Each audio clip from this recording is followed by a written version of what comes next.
Hello students.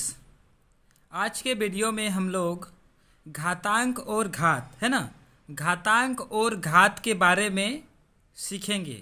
ठीक है, तो चलिए शुरू करते हैं। अगर आपको घातांक और घात के बारे में कुछ भी नहीं पता है तो भी आप इस वीडियो के अंत होने तक इसके बारे में सब कुछ सीख जाएंगे। इसके लिए क्या करना है, आपको वीडियो को अंत तक पूरा ध्यान से देखना है। अभी क्या है कि मैं एक हाथ से मोबाइल पकड़ा हूँ और आपको क्या करके वीडियो बना के दिखा रहा हूँ, तो थोड़ा सा वीडियो का क्वालिटी इधर उधर हो सकता है, थोड़ा सा कैमरा हिल सकता है, तो आपको पेशेंस के साथ एकदम ध्यान से देखना है, तो आपको सब कुछ समझ में आ जाएगा। ठीक है, इसमें जो फॉर्मूला है ये मैंने लिखा हुआ है, उसके बाद आगे मैं क्वेश्चन सॉल्व करके बताऊंगा आपको बस ध्यान से देखना है। ठीक है, अभी सबसे पहले देखते हैं। ये देखिए, घातांक और घात मतलब किस प्रकार से लिखा रहता है। जैसे ये 10 है, उसके पावर में 24 लिखा हुआ है। ठीक है, तो अगर ऐसा लिखा हुआ है तो जो नीचे वाला संख्या है ना, ये इसको आधार बोला जाता है। ठीक है, और ऊपर जो संख्या लिखी हुई है उसको क्या बोलेंगे, घातांक, मतलब घात का अंक। ये आधार है, ये घात है। ठीक है, तो घात का अंक को क्या बोलेंगे, घातांक। ठीक है, ये घातांक है, ये आधार है। इसको कैसे पढ़ेंगे, 10 की घात 24, 10 की घात 24। ठीक है, सिर्फ इस 24 को घातांक बोलेंगे, इस 10 को आधार बोलेंगे, लेकिन इसको पढ़ेंगे कैसे, 10 की घात 24। इतना समझ में आ गया। ठीक है, अब देखते हैं फॉर्मूला, कौन कौन से फॉर्मूला आपको इसमें आगे जाके यूज़ होने वाला है। ये देखिए, ए का पावर एम बट्टा ए का पावर एन।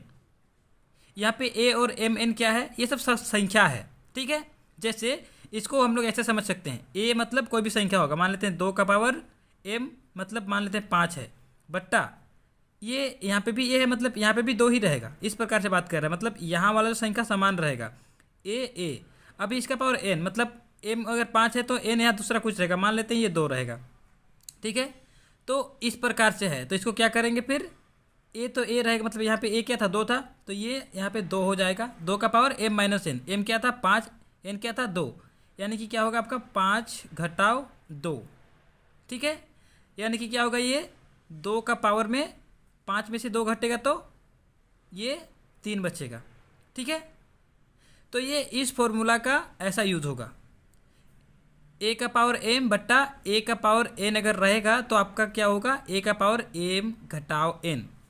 ठीक है, ये हो गया आपका पहला फॉर्मूला, ये आपको याद रखना है। ये मैंने एक क्वेश्चन यहाँ पे बना के आपको दिखा दिया। ठीक है, एग्जाम्पल के तौर पर। ठीक है, एग्जाम्पल के तौर पर मैंने आपको एक क्वेश्चन बना के दिखा दिया यहाँ पे। अभी आपका जो दूसरा फॉर्मूला है वो ए का पावर एम और उसका होल पावर अगर फिर से एन रहा, ठीक है, तो आपका क्या होगा, ए का पावर जो आपका दोनों का जो पावर था, ए तो ए है, पावर कहने का मतलब जिसको हम लोग घात बोल रहे थे ना, ये घातांक घात वो वाला है, तो ये दोनों घात जो है आपका क्या हो जाएगा, गुना हो जाएगा। ठीक है, इसको हम लोग ऐसे समझ सकते हैं। ठीक है, दैट इज जैसे क्या होगा, अगर मान लेते हैं 2 का पावर 5 रहा और उसका पूरा का पावर फिर से 2 रहा, तो हुआ ना, ए का पावर एम और उसका पावर एन हुआ, तो इसको क्या करेंगे, 2 तो 2 रहेगा, आपका पावर दोनों क्या हो जाएगा, गुना हो जाएगा, यानी कि 5 दूना 10, तो 2 का पावर 10, ये आपका हो जाएगा आंसर। ठीक है, तो ये दूसरा फॉर्मूला का आप इस प्रकार से यूज़ करेंगे, है ना। अभी आप देखिए तीसरा फॉर्मूला कैसा है। तीसरा फॉर्मूला है ए का पावर एम गुना बी का पावर एम। अभी देखिए, पावर जो एम एम है ना, यानी कि जो घात एम एम है, कहने का मतलब घात वाला संख्या समान रहेगा, नीचे वाला संख्या अलग अलग रहेगा। तो अब क्या हो जाएगा, नीचे वाला संख्या गुना हो जाएगा और ऊपर वाला का पावर जो है वो वैसे ही रहेगा। ठीक है, इसको यहाँ पे समझते हैं। ये देखिए, इसका एग्जाम्पल इधर लेते हैं, इसका एग्जाम्पल इधर लेते हैं। अभी क्या था, ए को मान लेते हैं हम लोग का कोई 2 है, 2 का पावर मान लेते हैं 5 है एम में। ठीक है, गुना बी कोई दूसरा संख्या होगा, मान लेते हैं 3 है, उसका भी पावर 5 है, तो इसको हम बोल सकते हैं ए का पावर एम इंटू बी का पावर एम। ए और बी अलग अलग संख्या है और एम दोनों का सेम है, मतलब पावर दोनों में सेम रहेगा, तो ये हो जाएगा ए का पावर एम इंटू बी का पावर एम। तो फॉर्मूला क्या बोलता है, ये जो ए और बी था वो गुना हो जाएगा और उसका पावर एम हो जाएगा, यानी कि 2 और ये 3 ये गुना हो जाएंगे और पावर में एम ही रहेगा। ठीक है, तो ये क्या हो जाएगा, 6 का पावर 5, ये आपका हो जाएगा आंसर। ठीक है, ये आप तीसरा फॉर्मूला इस प्रकार से यूज़ करेंगे। अभी आपको जो चौथा फॉर्मूला है उसको देखते हैं। चौथा फॉर्मूला क्या है, ए का पावर एम बट्टा बी का पावर एम रहेगा, तो क्या हो जाएगा ए बी मतलब ए बट्टा बी का पावर एम। मतलब इसका अगर हम लोग एक एग्जाम्पल लेते हैं, है ना, इसका अगर हम लोग एग्जाम्पल लेते हैं तो कैसा होगा, क्या है ए का पावर एम बट्टा बी का पावर एम, इसी को सेम मानते हैं। मान लेते हैं ये ए का पावर एम था बट्टा में बी का पावर एम था, तो क्या हो जाएगा ये ए बट्टा बी और उसका होल पावर क्या हो जाएगा एम। मतलब ये जो दोनों बट्टा में था आपका, इसका दोनों का पावर हो जाएगा 5। ये आपका इस प्रकार से क्वेश्चन बनेगा। तो ये आपका हो गया आंसर, ठीक है। और उसके अलावा जो आपका पांचवा फॉर्मूला जो है, अगर किसी का पावर अगर 0 है तो उसका वैल्यू 1 हो जाएगा, ठीक है। अगर आप इसका एग्जांपल देते हैं यहाँ पे तो क्या होगा, अगर मान लेते हैं 2 का पावर 0 है तो आप इसको लिखेंगे 1, ठीक है। तो इस प्रकार से इस फॉर्मूला का आपका यूज होने वाला है, ठीक है। इसके अलावा और 2-3 फॉर्मूला है, 4 फॉर्मूला है। इसको देखिए, अगर ए का पावर एम गुना ए का पावर एन रहा तो ए रहेगा, उसका जो पावर है वो सब दोनों क्या हो जाएगा, मतलब जुड़ जाएगा, दोनों जोड़ हो जाएगा। ये देखिए इसका एक एग्जांपल लेते हैं यहाँ पे। इसका एग्जांपल कैसा होगा, अगर आपका ए कितना है, ए मान लेते हैं 2 है, ए का पावर क्या है एम है, एम मान लेते हैं 4 है, तो 2 का पावर 4 गुना में ए बराबर रहेगा, मतलब ए को 2 ही लिखना पड़ेगा, और पावर एन मतलब पावर दूसरा कुछ रहेगा, मान लेते हैं 3 रहा, तो इसको बोल सकते हैं ए का पावर एम इंटू ए का पावर एन, है ना। तो इसका क्या हो जाएगा, ए तो आपका ए रहेगा, लेकिन जो पावर है ना, ये जो एम और एन वो क्या हो जाएगा, दोनों एम और एन जुड़ जाएगा, मतलब यहाँ पे 4 जोड़ 3 हो जाएगा, है ना। ये देखिए, तो फिर आप इसको कैसे लिखेंगे, 2 का पावर 4 और 3 7, तो 2 का पावर 7 ये इसका आंसर हो जाएगा, ठीक है। तो इस प्रकार से आप इस फॉर्मूले का यूज़ करेंगे। उसके बाद ये देखिए, जो छठा वाला फॉर्मूला है वो क्या है, ए का पावर अगर माइनस एम है तो उसको बराबर आप क्या कर सकते हैं, 1 बट्टा ए का पावर प्लस में एम कर सकते हैं। मतलब अगर किसी का पावर माइनस में है तो उसको अगर बट्टा में कर दीजिएगा तो वो माइनस जो है वो प्लस हो जाएगा, ठीक है। उसका एक एग्जांपल देखते हैं, इसका एग्जांपल इधर देखते हैं, ठीक है। इसका एग्जांपल देखते हैं, जैसे क्या बोल रहा है कि अगर मान लेते हैं आपका 5 का पावर -3 अगर है तो आप क्या कर सकते हैं, इसको आप बोल सकते हैं ए का पावर माइनस एम बोल सकते हैं। तो इसको आप क्या कर सकते हैं, 1 बट्टा ए का पावर एम, मतलब जो आपका माइनस में था ये, है ना, ये माइनस में था ना आपका, ये माइनस में जो आपका था 5 का पावर -3, जब उसको बट्टा कर देंगे तो जो ये -3 था पावर में वो +3 हो जाएगा, यानी कि 5 का पावर 3 हो जाएगा 1 बट्टा में। तो ये इस फॉर्मूला को आप ऐसे यूज कर सकते हैं, मतलब ऐसे यूज़ करना है आपको, मैं आगे यूज़ करके भी दिखाऊंगा। तो ये हो गया आपका छठा, ठीक है। अब ये देखिए, ये 7वां है, ए बट्टे बी का पावर अगर माइनस में एम है तब 1 बट्टा करके मतलब बट्टा करके मतलब यानी कि आप इस बट्टा करके तो ये चेंज हो जाएगा, तो बी बट्टे ए करके आप ये माइनस एम को प्लस एम कर सकते हैं, यहाँ पे माइनस एम है, ठीक है। तो ये था एक 7वां फॉर्मूला। इसका मैं क्वेश्चन में जब आएगा तो क्वेश्चन बना के दिखाऊंगा, ठीक है। अभी इसको देखते हैं, 8वें वाले को देखते हैं, ठीक है। इसमें कैसा रहता है, अभी देखिए ए का पावर एम भागा ए का पावर अगर एन है तो क्या हो जाएगा, ए का पावर हो जाएगा, लेकिन एम घटाव एन, यहाँ पे गुना रह रहा था तो दोनों जोड़ जा रहा था। यहाँ देखिए, अगर गुना था तो दोनों जुट रहा था, जोड़ रहा था, लेकिन यहाँ पे अगर भागा है तो दोनों घटेगा।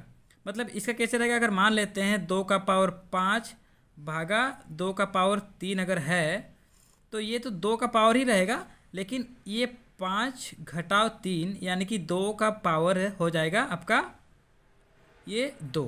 ये इस प्रकार से बनेगा, ठीक है। दिख रहा है आपको, ये देखिए 2 का पावर 5 भागा 2 का पावर 3, तो इसको बोल सकते हैं 2 का मतलब ए का पावर एम भागा ए का पावर एन, ये ए है और ये एम और ये एन है, तो क्या होगा, ए तो ए रहेगा, पावर में एम घटाव एन हो जाएगा, यानी कि 5 घटाव 3 तो 2 का पावर 2, ये आपका आंसर हो जाएगा। अच्छा ठीक है, हम लोगों ने तो ये सीखा कि हम लोग को घात और घातांक का ये जो फॉर्मूला है ये कैसे यूज़ करना है, ये आखिर होता क्या है, किसको आधार बोलते हैं और इसको क्यों घातांक बोलते हैं, हमने ये सीखा। लेकिन हम ये सीखेंगे कि क्यों हम लोग ये पढ़ाई कर रहे हैं, ये पढ़ाई हम लोग कर क्यों रहे हैं, ठीक है। हम लोग ये सीखेंगे कि ये पढ़ाई हम लोग क्यों कर रहे हैं। अगर हम लोग को ये नहीं जान रहे हैं तो क्या घाटा होगा हम लोग को, क्योंकि हम लोग जो भी पढ़ रहे हैं वो हम लोगों को कुछ फ़ायदा करेगा, इस हिसाब से पढ़ रहे हैं, है ना। तो हम लोग आखिर इस चीज़ को पढ़ क्यों रहे हैं, घात और घातांक को हम लोग क्यों ज़रूरी है, तो उसको समझने के लिए मैं आपको और 1 या 2 मिनट लूँगा। फिर उसके बाद बाकी का जो क्वेश्चंस है, मैंने क्वेश्चंस लिख के रखा हुआ है यहाँ पे, ये सारे क्वेश्चंस मैं आपको इसका जो पार्ट 2 बनाऊँगा उस वीडियो में आपको बताऊँगा, ठीक है। तो आप क्या करिए, पहले इसको समझिए कि घात और घातांक का हम लोग प्रयोग क्यों करते हैं, मतलब उसको सीखते क्यों हैं। तो ये देखिए, ये है पृथ्वी का द्रव्यमान, ठीक है, 5 9 7 0, उसके बाद फिर आपको गिनिएगा तो ये 21 जीरो हैं, ठीक है। तो पृथ्वी का द्रव्यमान इतना क्या है, ये है आपका किलोग्राम, ठीक है, यानी कि पृथ्वी का द्रव्यमान इतना किलोग्राम है।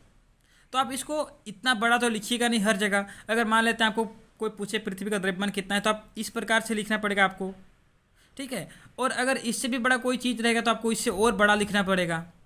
तो इसको क्या करते हैं हम लोग, सरल तरीके से, साधारण तरीके से, अच्छा तरीके से लिखने के लिए, है ना, सुविधाजनक तरीके से लिखने के लिए हम लोग घात और घातांक का प्रयोग करते हैं। ये जैसे बहुत बड़ी संख्या है, उसी प्रकार से बहुत छोटी संख्या कोई रहता है तो उसको भी हम लोग लिखने के लिए घात और घातांक का प्रयोग करते हैं, ठीक है। इसके लिए हम लोग को घात और घातांक आना चाहिए। तो इसको हम लोग कैसे लिख सकते हैं, इसको लिख सकते हैं, ये जो यहाँ पे लिखा है इस प्रकार से लिखा है, मतलब यहाँ पे दशमलव है, तो अब दशमलव को जितना इधर लेके आएंगे ये पावर उतना बढ़ते जाएगा, ठीक है। मतलब आप इसको क्या लिख सकते हैं, 5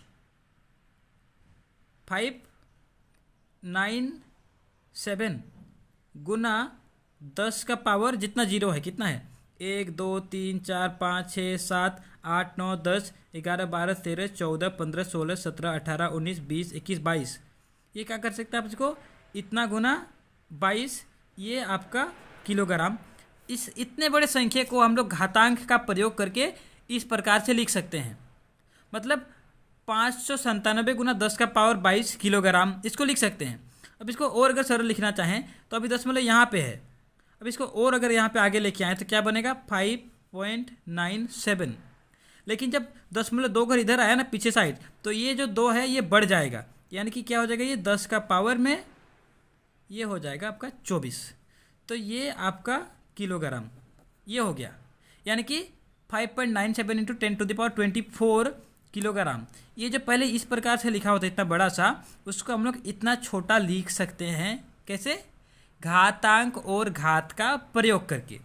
तो ये तो हो गया बहुत बड़ी संख्या जिसको हम लोग सुविधाजनक तरीके से लिखने के लिए घातांक और घात का प्रयोग कर रहे हैं। इसी प्रकार से अगर कोई सबसे बहुत छोटी संख्या है, जैसे मान लेते हैं 0.00000005, इस प्रकार से इसको मानते हैं, तो ये तो बहुत छोटी संख्या है ना। तो इसको इस प्रकार से आप इसको लिखेंगे तो क्या होगा, ये बहुत मतलब आपको असुविधा होगा बाद में, अगर 1 0 इधर उधर हो गया, कुछ हो गया तो आपका बहुत दिक्कत होगा। या फिर बहुत बड़ी संख्या है, मतलब बहुत छोटी संख्या है लेकिन देखने में बहुत बड़ा लग रहा है तो बहुत छोटा लेकिन देखने में बहुत बड़ा लग रहा है, तो इसको आप क्या करेंगे, ये दशमलव को अगर इधर लेके आएंगे ना आगे, जैसे यहाँ दशमलव को बाएं साइड लेके आ रहे थे तो पावर बढ़ रहा था, इसको इधर लेके आएंगे तो पावर बढ़ेगा लेकिन माइनस में पावर होगा। इसको 1 2 3 4 5 6 7 8 दशमलव यहाँ था, यहाँ लेके आए -1 पावर में, यहाँ लेके गए -2, यहाँ लेके गए -3, यहाँ लेके गए -4, यहाँ लेके गए -5, यहाँ लेके गए -6, यहाँ लेके गए -7, लेकिन जब आप इसको यहाँ लेके आएंगे तो माइनस हो जाएगा 8।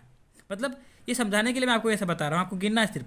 तो आप इसको क्या कर सकते हैं, 5 गुना 10 का पावर -8 आप इसको लिख सकते हैं, ठीक है। ये जो आपका संख्या था 0.0000000005, इसको आप क्या लिख सकते हैं, 5 गुना 10 का पावर -8। आप ये घातांक और घात का प्रयोग करके इसको ऐसा लिख सकते हैं, ठीक है।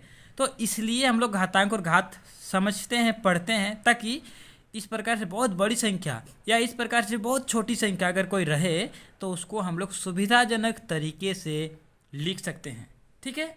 तो ये वीडियो बहुत बड़ा हो गया, 15 मिनट का हो गया। तो अब मैं क्या करता हूँ, इस वीडियो को यहीं पे ख़त्म करता हूँ, है ना। आपको उम्मीद करता हूँ समझ में आया होगा। इसके बाद मैं आपको क्वेश्चंस बना के दिखाऊंगा जो आपको आपके प्रश्नवाली में मिलेंगे, जो आपको वहाँ पे आपको सुविधा होगा, ठीक है। मतलब वहाँ का क्वेश्चन को बनाने के लिए मैं आपको बनाने सिखाऊंगा, ठीक है।